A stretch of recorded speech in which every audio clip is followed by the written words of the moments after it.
Mutaniye hano nitwa Uwemeyimana Izi, mvuka mu murenge wa Nzahaha mu karere ka Rusizi mu ntara y'Uburengerazuba mu kagari ka Rwinzuki, ariko muhambarizwa mu karere ka Gasabo mu murenge wa Rusororo mu kagari ka Kabuga ya kabiri mu mudugudu wa Mataba.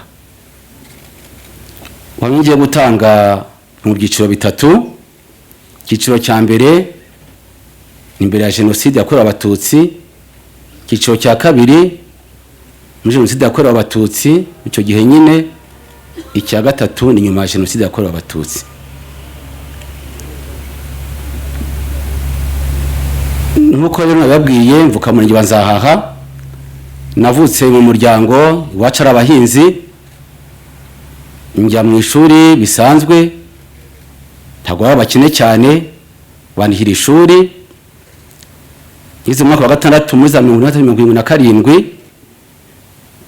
umugabo witwa Felicien Munyakabera yari umukarani Icyangugu, ariko atatumvuye ku isoko na papa, abwira papa ko akeneye kumenya izina ryanjye, asanga nitwa Uwemeyimana Loyizi, arambwira ati urutonde rw'abana batsinze irw'inzuki nawe urimo. Ndishima ko atsinda ryo bose bagasanga yishimye cyane, ndishima kuko numva ko gutsinda kwanjye ari ishema ni wacu. Bwakiye ku wa mbere njya kuri commune Gishoma, hari inspecteur witwa Nkubito Jacques Chrysostome yaje kubana burugumestre mu gihe cya jenoside. Mpageze ninjira muri biro yiwe, yakonje ko yakona natsinze, yometse mu nyamabwiriza naho nzajya kwiga, uretse ko yambwiye ko nzajya kwiga Kibogora. Mpageze anyere ku rutonde, nzajya ko ririmo, ariko bacishije mu ikaramu banditseho Nyategekimana Dorothea, kuko nyine yari umwarimu. Mubajije impamvu, arambwira ati rwose ntabwo wakwiga, so n'umuhinzi n'umukene, kandi muri murango ushobora kujya kwiga mu gihe nyuma hari umwana w'umwarimu. Mubaza uko migenza, arambwira ati cyo ngo amahirwe nguhaye no kuzasibira. Ngira gahinda kandi nta ushobora kujya gusibira, kandi nari nsanzwe nzi ubwenge. Ndagenda nabwiye nti wese nkora iki, ati nsohokera muri biro ngo nkora akazi.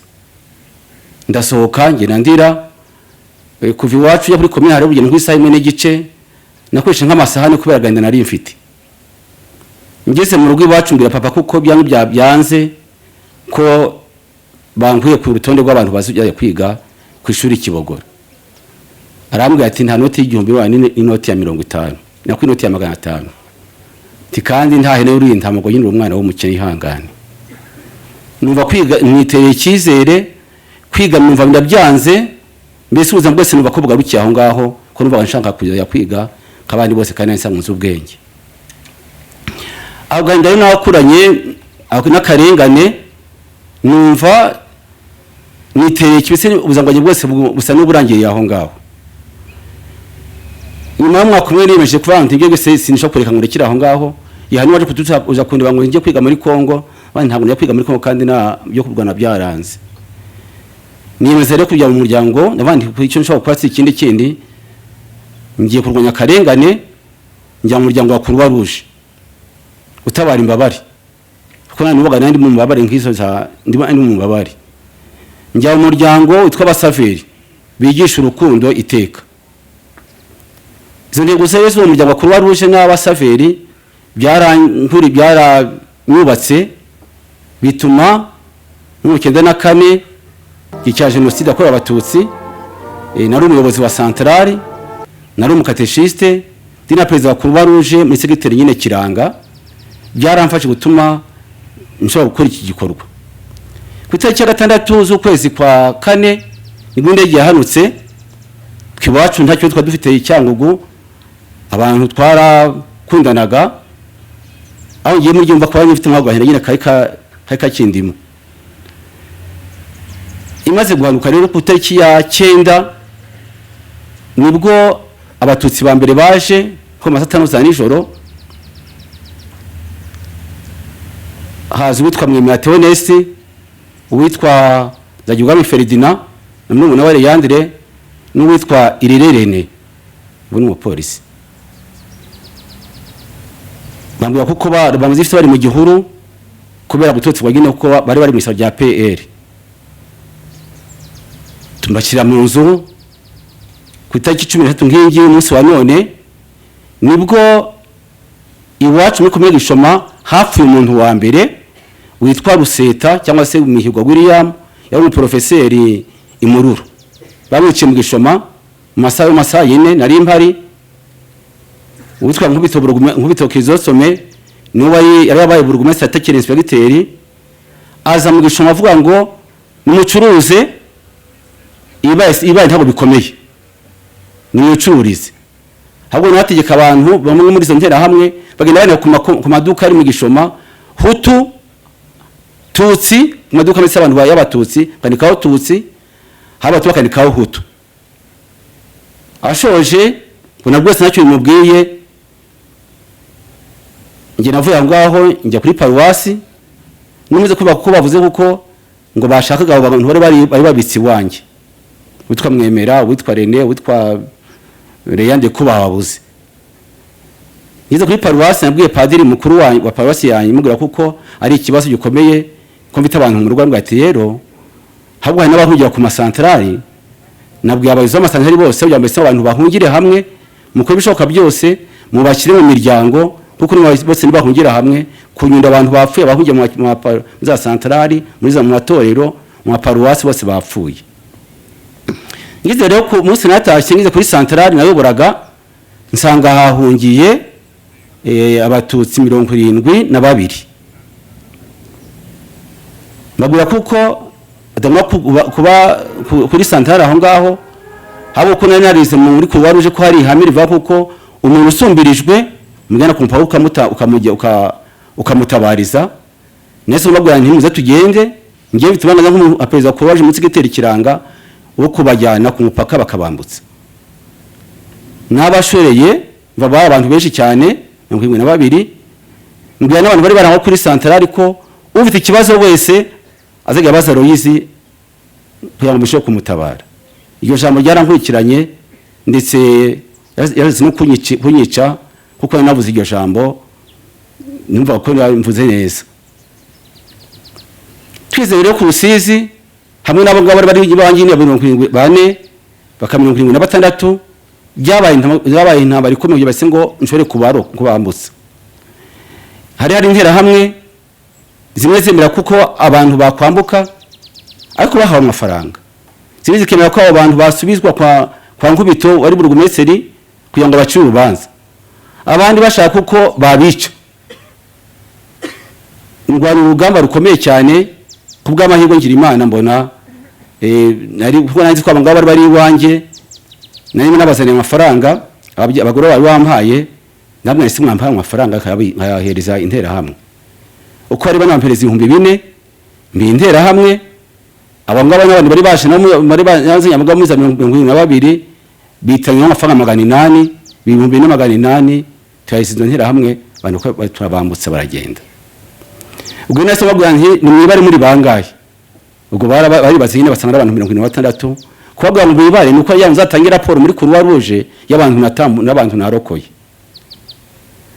Nyuma ho rero ko amagana navuze ko afite abasumbirijwe bose bazajya bazi wanje bwarakeye kwa itariki 15 wari Nkubito Murugumese yini wari komine Gishoma akoresha inama ko masaa 8 mu gitondo hari haje inama zo kwa Yusufu Munyakazi zisha abantu mu butambamo n'ikiranga benshi. Nkubito akoresha inama saa 8 atubwira ububwi inkotanyi ko zisha abantu ziri guca abagore amabere, ziri guca abagabo ubugabo, ziri guca abantu mbese kwica urubozo. Rero mwe mwabambukije bajya hanze niba mukabagarutse ni bazaheraho mutuye hano hafi hanga. Yaburaga ngiye cyane cyane ko nawe bazi ko ngiye wabambukije inama irangiye bambwiye ati rero wakoze nabi ko ngiye sinja kwica abantu rwose. Nyuma haje kuzanye n'abandi bantu bakomeza kwiyongera ku itariki 18 z'ukwezi kwa kane Munyakazi Yusufu yateye imibirizi igitero cyica abantu benshi cyane. Habaye ku mugoroba wari padiri mukuru wa padiri wa Paruwasi Mibirizi Nyasi Kabera, hari amatelefoni ya fix ahamagara padiri w'Imushaka ko hari abatutsi basigaye nagashaka kuburyo na babwira Royiza akabana yabambutse. Njya kuri paruwasi tuvugana kuri telefone bambwira amazina bamwe na muri abo ngabana y'imbazi, hamwe witwa Gahutu, Bwanga Fabiani, witwa Pascal wasista Rugumesero wa komine Kimbogo n'abandi. Ndabwe rero kugira ngo tujye kubambutsa ndabasanga ahantu ari marakuja za Sonafuruwe ngasasa baza nijoro ari bahagera ndavuga ngo ga nawe muvuge ngo a duhana icyo kimenyetso ko ngiye nimuvuge niva ngo ga cyase bakavuga ngo a menya ko ari abo ngabo. Naza umunsi mvura yaraguye nyinshi kutariki 20 ndabyibuka nzamuka mu gatwe twabaje twagira Mungu ngeze ahantu hitwa kwiperu nsanga bari niramwe zirahari kubaga inka ndazikwepa. Ngeze munsi yaho gatoya mbona abantu bari guca mu rutoki ndavuga ngo ga nabo bavuga ngo a numva ko ari babandi. Ndabwo ndi rero mwamuje kwiroha mu gitero hano hari intera hamwe mugiye gufa rwose. Turagenda tusubira inyuma gatoya tuzamuka ahantu mu rutoki. Ndabwo ndi rero kwiza ubungubo abambaye imyenda y'imyeru muyikuremo kuko rimo ko nijoro buryo umuntu atambaye nubwo yabari inzobe ntabwo bamubenya ko ari umuntu. Ngo nyina koresheje rero barabantu 12 turagenda tugeze hafi yo muri Kongo najya magwisha kuko abasikara muri Kongo bari abantu beza cyane. Basanga bazi ko tubagwana twembi nabo bagura kunzanye abantu bahunga icyo nakora bashyari kimwe ko bafataga amafaranga bakayambisa uko barabasakaga urufanga bakarusigarana n'isa bakayitwara byaba nabifashe ndabibika nakimbire nabana ko baherekeza bageze ari imbere kayibasubiza nubarambuka ngira Imana marabageze muri Kongo babwaye butaracya ku itariki 25 nabwo bambwiye ko abadamu bari kuri Paruwasi Mushaka bari witwa Epifana, witwa yari kumugabo witwa Bertremi, witwa Benoite yakoraga muri Senedisha ngira ngo sinibagikora amasimbizi twita bitinde y'amezi 8 Nyagasani we kuyango message kurokoka byabaye Nyagasani nabamukije ku mugaragaro ko masa 5 ndiyamo zaziri ku magazi bagiye ko abadamu baje sinanga kwimbaraga mfata amabuye mbiruka mvuga nti aho mwiciye abantu rwose ako abasikanya namaze kubwira kuko hari abantu je kwambutsa babasikanya muri Kongo nabo bahita ko baza gukira bucya kirango cyo kuri Kojefari kuko amato yo bari bararoshe bari barasize mu kuzimu kubavuga ko takujya kwambutsa abantu. Abasikanya ko baraza bahita ko bafata imbunda zabo zanyango ziruka yakunkurikira abadamu turabambutsa baramwe zirambwira ngo uyu munsi wa none ntutacya ubeshye ugere mu Rwanda. Nabujya muri Kongo nabo baguma ku kiraro hakurya ni kubareba ndicara abaye kasama za nijoro ndamanuka epfo aho nabaga nambutse abantu bwa mbere ndoga nkimura ku mutwe ndoga ngeze no nsanga iwanjye intango za ntese ndaguzamuka nigira iwacu bari haruguru abariho ndara mucyaro bwake batuma abantu mu nama ngo nambukije abantu bwandi rwose ngeweho abo nambukije nabantu bahawe n'intera hamwe yitwa Manzi mbese ndababeshya nyine bamwe barabyemera. Muri make muri amezi abiri paka no kwa gatanu nashoboye kurokora abantu basaga 120. Muri abo hari abagore n'abantu bakuru negenda kujya mu ntangira raporo nyine muri Croix Rouge niko nishatanga imbabara bakaba bariho benshi bamwita papa abana bagita sogokuru kandi na mu gitondo bamwe bagiye bampamagara mu gitondo ati itagi turayibuka kuko waturokoye. Nyuma y'amatariki mayiye yose rero haje kubaho nyine ihunga ry'intera hamwe nazo ze guhunga yemeza ko nanjye nahungana nazo ntabwo ntabwo guhungana rwose namwe. Ubwo bya ko nyine muri iyo minsi inkotanyi zotse igitutu ingabo za gisifari z'u Rwanda babarahuza za ntera hamwe inkotanyi zabategeze iwacu tuba twaruhutse bahita ko bari abantu bagiye bafasha abantu igihe nyine hari ibiti byazaga biturutse muri Kongo baza nanjye muri abo ngabo bashabwa nani narindimo iwacu bura mu Gishoma haba bwicanyi bw'ibiciro bine kiciro cya mbere hari urutonde rw'abahutu rw'abatutsi bahamwe b'abatutsi ikiciro cya kabiri ni abahutu n'abatutsi bihutuje cyangwa abatutsi bihutuje icya gatatu na bita ibyimanyi mvuga n'abantu bavutse ku babyeyi badahuje amoko icya kane n'abahutu b'ibigwari muri abo batutsi bihutuje bisha bitwa Mpagarike bitwa Sekidende abo bose barabahutu bafite inama z'abahutu ariko imiryango yabo barayishe muri jenoside bari barakoze utuntu kuko abo ngabo nabo bagomba kwicwa muri abo bihutuje umwana bishe bitwa Ruvubi wo kwa Musa ko nyine ari umututsi nyine ari muremure abo bose bagiye bicwa kubera kuko ngo bazira uko bavutse mu bahutu b'ibigwari rero ku rutonde rwabo na ruwa mbere muri komine Gishoma mu bantu abantu bari barokoye abantu cyangwa se batavuga rumwe n'isaba rya MRND nagize amahirwe rero inkotanyi zigeze mu iwacu kurwo rutonde rw'abahutu b'ibigwari nyine nari ndiho ndetse baza kuza kunyica cyo gineze ko ari kunyica twaviyana ambira ngo wa mutu kigwariwe muha amafaranga nari ifite sinabona arabyemeye atwakadi nari ifite mu nzu aragatwaye nyuma ngo mu gihe cya jenoside mu byukuri nta mahoro yigeze nduhuka numva ko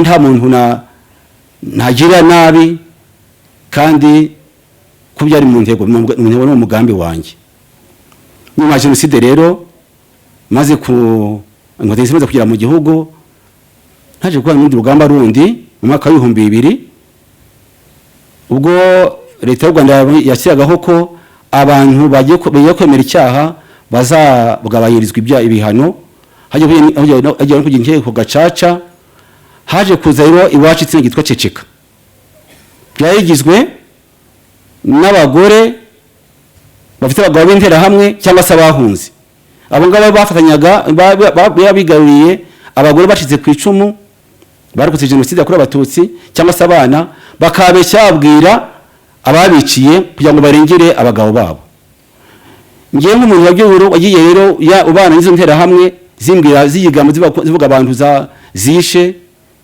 wabanye n'abarokotse n'abari nahungishaga bambwira abiri kwirukaho nari nzi ukuri aho guhagaze nabwo iryo tsinda rero ryaceceka bituma abagore benshi banyishyiramo ko ndi ikinyoma kundi karimi barantoteza nitwatuteza n'abana byaye abana bajya kubajya nko kumuvoma ati dore mwene ikinyoma dore mwene karimi urwo rugamba ruri kurukizwa nyakwa padiri nyakugenda padiri bari rugira ngoga bwazaga mushaka mwaka wa 2000 mutekerezo cyo cyifashe dushiraho itsinda gitwa fasha myumvire bagomba kujya kwigisha muri za gereza gitsinda gizwe n'abantu 12 ari ngiri yoboye n'ubu yacyahari imushaka ibyakozwe byo mwabyumvise twarafatanije n'uryatsinda tukatuya kwigisha muri gereza babandi bari bafunze baza kuvugisha ukuri berekana ko abeka amabaruwa yawo biciye cya kinyuma kimvaho